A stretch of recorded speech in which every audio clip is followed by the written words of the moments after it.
Okay, apparently you guys could hear my shoes on my chair, so I had to take off my shoes. Anyway, all right. Hey everyone, welcome to today's video. Today we are going to be doing our August speed reviews.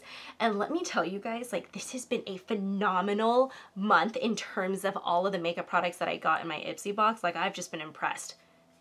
Capitals, bold, italicized, all of that jazz. So if you're interested in seeing how all of these products worked, please feel free to keep watching. The first product we're going to talk about is from JLo Beauty. This is her Beso Balm Ultra Hydrating Lip Mask, and this is actually very impressive as a lip mask.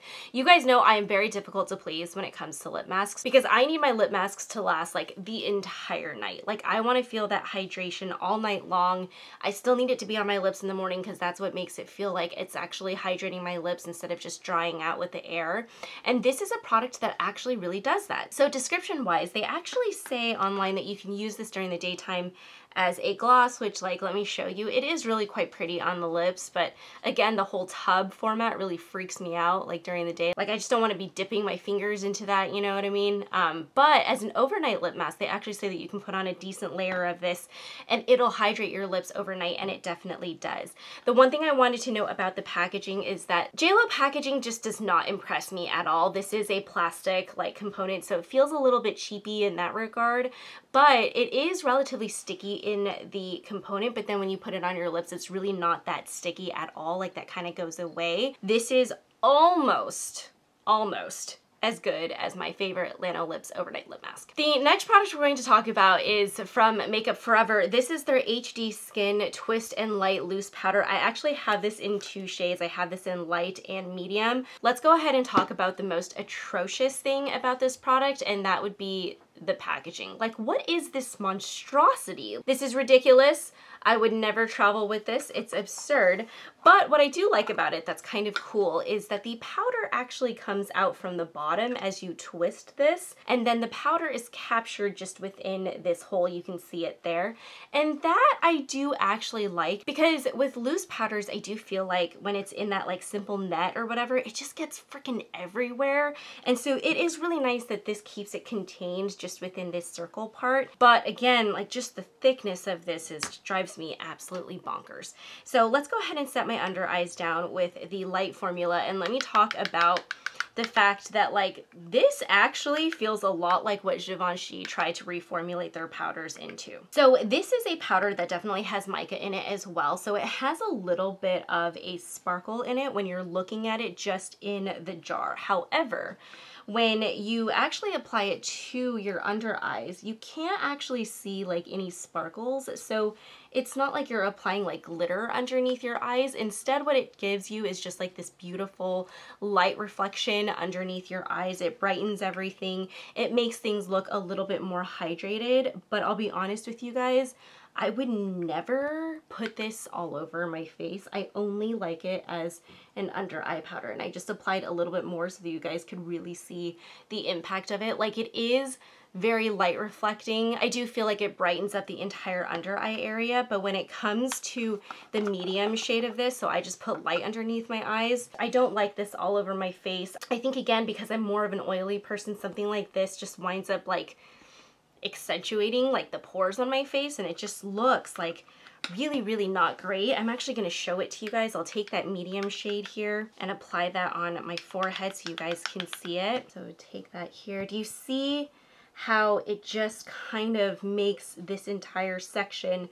Previously, it had looked pretty, like, good with my tinted moisturizer on, and now all of a sudden you've got all of those pores that are peeking through. So this works well if you're trying to look for something that's going to be a brightening under eye powder. Would never use this as an all over powder because, like, yikes. The other thing that I wanted to say about this product as well is that it does have, like, the different shades to it to help you with some of the color correction. So you've got, like, something that's going to do a little bit more of a green to help balance out some of the redness in your skin, the pink to really help brighten, and then the more translucent shade to kind of just go on regularly. But I hate this as an overall, like, all over your face powder, so there's that. It's fine as an underneath your eye concealer brightening powder. The next product we're going to talk about is from McGrath. This is the Skin Fetish Divine Bronzer, and I have this in the shade Bronze Nirvana. You guys, I love this bronzer. Honestly, it is like the most easy to use, beautiful, glowy, lifelike, but smooths out your pores bronzer of all time. So when you actually swatch it, it kind of shows up as like a relatively matte formula. Like you don't think that it's really gonna show up and as more of like a glowy, lifelike bronzer, but this really does bronze your skin without making it look dead, which is really, really lovely and exactly what you're looking for with a bronzer. So I'm just taking a Zoeva cheek brush here and I'm gonna go ahead and sweep this on. Now, one thing that I wanted to know actually is that I just have tinted moisturizer on my face. I did not actually powder down my face yet. And look at how nicely this bronzer is laying on that like wet product, right? Like this is ridiculously beautiful. A little bit does go a long way. I think I just slightly over bronzed my cheek here, but more is more, so I guess it's fine here. But again, I just want to highlight how easy it is to use this bronzer without really needing to take those extra steps of like, okay, let me put on my foundation, my tinted moisturizer, and then let me powder the whole thing down and then go in with a powder bronzer. If you're using a silky smooth bronzer like this, you do not need to worry about doing that extra step. Your bronzer is still gonna go on super smooth without skipping, without patching. It's not gonna pull up any of that product. Like this is something that I absolutely love. I also feel like this bronzer does last a decent amount of time on the skin, and so just in general and also with the slim ass packaging, this is a very attractive product. Would recommend 10 out of 10. The next product from DANESSA MYRICKS is also a product that I would recommend 10 out of 10. So this is part of her Yummy Skin line. This is the blush, specifically in the shade Jubilee, and I did accidentally stab it this morning, which I was very sad about, so I apologize for how the packaging looks.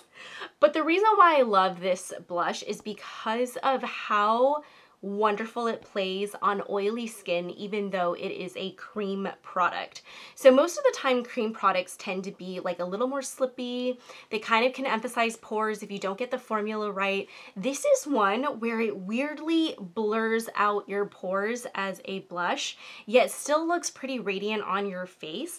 And so if you're someone who's really looking for a product that, you really want to get into the cream blushes, but you can't really find anything that works for you because you feel like you're more oily and so nothing lasts on your skin, everything looks like it's just accentuating its pores, I would highly recommend checking out the DANESSA MYRICKS line. So I'm just going to grab a little bit of this on my foundation brush. And just a warning to you guys, similar to the Pat McGrath bronzer, a little goes a long way with this product.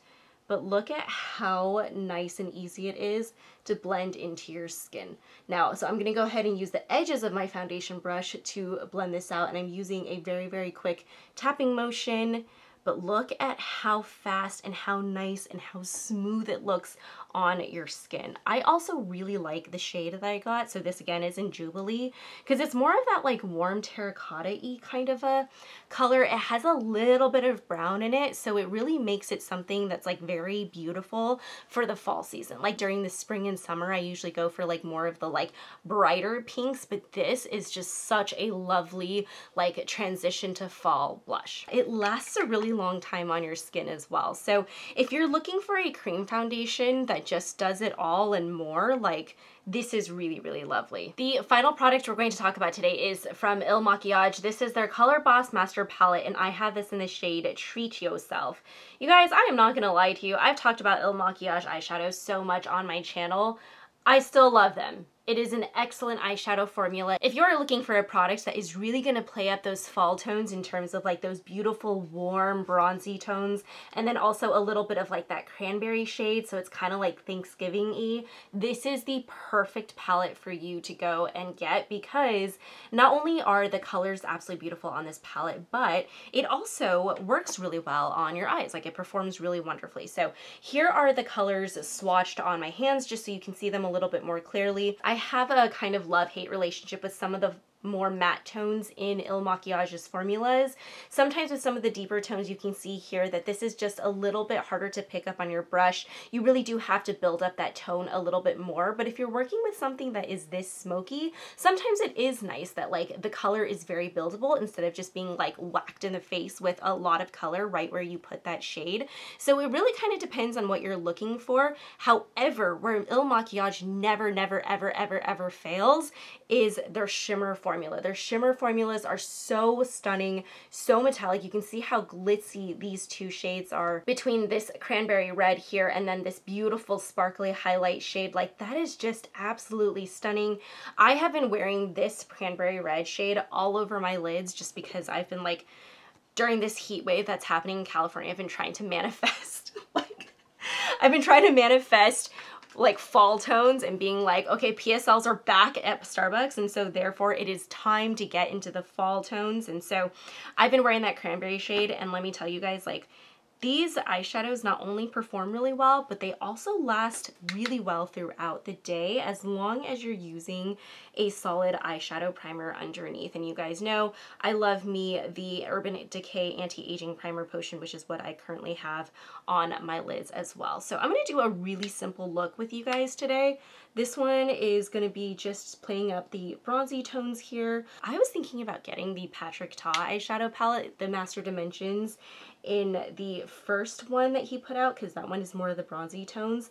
But after I got this palette in my Ipsy box, I was like, maybe I don't need it. I feel like I have all the bronzy tones that I could possibly need with this palette. Even with this matte shade, so let's say if you're in a rush and you're trying to get out the door very quickly, but you want your eyes to have a little bit of dimension, I am all about placing this beautiful orangey, like bronzy tone into my crease, doing a quick liner across my eyes and running out the door. Like, that's a really, really beautiful look as well, because you're just adding a little bit of warmth, a little bit of dimension to your eye, and it's a classic look. All right, so next I'm actually going to take this super bronzy tone here, this shimmer tone. I'm going to place that all over my lid, and this is such a lovely shade as well. This is another shade that I actually wear just on its own. What I love about their formulas is that I feel like I can use these as a one and done formula, and I also really like this because I don't feel like the shimmers and the mattes have any fallout really at all, and so I'm not ever worried about having to like go and clean up my under eye after I use these. They just stay and cling to your eyelid really, really well, while also being super metallic in color. Like, the performance of this is unreal. I did not wet my brush. I did not apply this with a finger. You are literally getting this much pigmentation with a flat, dry brush. Like, this is such a good formula. Could not possibly recommend Il Makiage's eyeshadows more. And that, my friends, brings us to the end of the video. Hopefully you guys really enjoyed seeing how all of these awesome products worked. Besides the Makeup Forever packaging and the fact that like it's a little bit too shiny and blah blah blah, all of the other products that we talked about today that I've been testing out through the month of August have really just impressed the shit out of me. Like, I have been so stoked on everything that I got in my Ipsy box this month. So I hope you guys enjoyed this speed reviews. If you liked it, please feel free to like it, subscribe to our channel if you haven't already, and I will see you guys in next week's video. Also, I forgot to mention, follow us over on Instagram, yada yada yada. See you guys next week. Thanks for watching. Bye.